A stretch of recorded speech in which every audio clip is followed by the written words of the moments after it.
Secretary, a few days ago, the White House Director of National Economic Council, Kevin Hassett, said, and I quote, "People are spending more on gas, but they're also spending more on everything else, not just groceries, but restaurants and so on."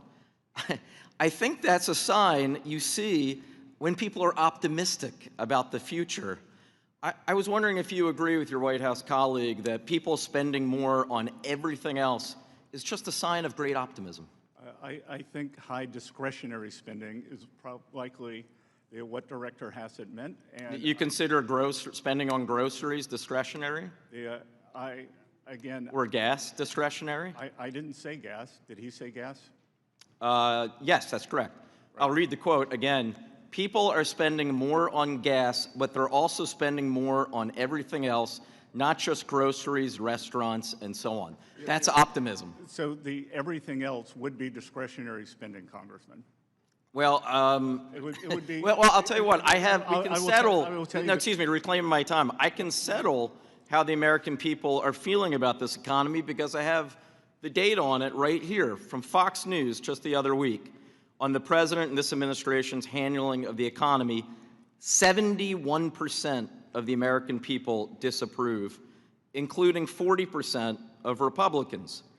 On the president's handling of inflation, 72% disapprove. They disapprove, in fact, by a 3-to-1 margin over approval.